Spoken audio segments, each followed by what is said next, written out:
గ్రామంలోకి వెళ్ళి పత్యాపారాలు చేస్తే ఇలాంటివి జరుగుతాయి, అలాంటివి చేయొద్దు. కడపలో జరుగుతున్నటువంటి ఎన్నికల్లో ఈ అరాచకాలు, ఈ అకృత్యాలు, ఈ దాడులు, హింస, ప్రతిరోజు జరిగే గొడవల్లో ఎవరన్నా కొత్త వాళ్ళు పాల్గొంటున్నారంటే కాదు. మొత్తం ఎవడైతే మొదటి రోజు దాడిలో ఎవడు పాల్గొన్నాడో, రెండో రోజు గొడవల్లో ఎవడున్నాడో, రెండో రోజు చంపడానికి ప్రయత్నం ఎవడు చేశాడో, మూడో రోజు ఆడే, అంటే అన్ని గొడవల్లో కూడా వాళ్లే ఉంటున్నారు. దాని అర్థం ఏంటి? కడప జిల్లాలో ప్రస్తుతం ఈ ఎలక్షన్ జరిగే చోట పులివెందుల్లో ఉద్యోగాలు చేయమంటే ఉద్యోగాలు చేయకుండా వాళ్ళు పత్యాపారం చేయటం వల్ల ఇవాళ ఎన్నికల్లో హింస జరుగుతుందనేది మనకందరికీ, ప్రజలందరికీ కూడా అర్థం అవుతుంది.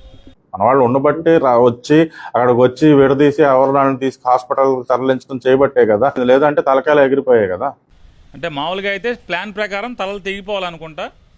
తలలు తెక్కకుండా కాపాడినటువంటి ఇటువంటి అధికారులకి ఖచ్చితంగా పీపీజీఏ ఈ రెండిట్లో ఏదో ఒకటి అన్ని రకాలుగా ఇవ్వటానికి అర్హత ఉందని చెప్పని వారికి ఇవ్వాలని చెప్పని నేను రాష్ట్రపతి గారిని కూడా కోరుకుంటున్నాను.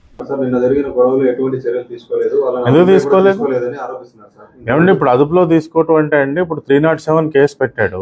ఆ విధమైన దెబ్బలు లేవు. ఇప్పుడు వచ్చి వూండ్ సర్టిఫికేట్ ఆ ప్రైవేట్ హాస్పిటల్ యాజమాన్యం ఇంకా మనకి ఇవ్వలేదు. వూండ్ సర్టిఫికేట్ ఇవ్వకుండా వాళ్ళని ఎలా అరెస్ట్ చేస్తాం? బట్టలంతా రక్తం ఉంది కానీ ఒంటి మీద ఒక దెబ్బ లేదని ఏం చేస్తాం? దురదృష్టం పరిస్థితులు ఏంటంటే కొంతమందికి పొలిటికల్ క్యాటరాక్ట్ అని చెప్పని వస్తుంది. రాజకీయ శుక్లాలు వచ్చిన వాళ్ళకి చేయగలిగేది ఏముంటుంది?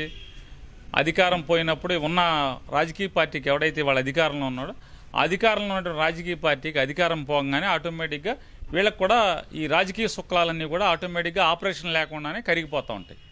కాబట్టి ఇంకా 3.5 సంవత్సరాల్లో ఈ రాజకీయ శుక్లాలు తొలగే వరకు ఎదురు చూస్తూ ఉంటాం.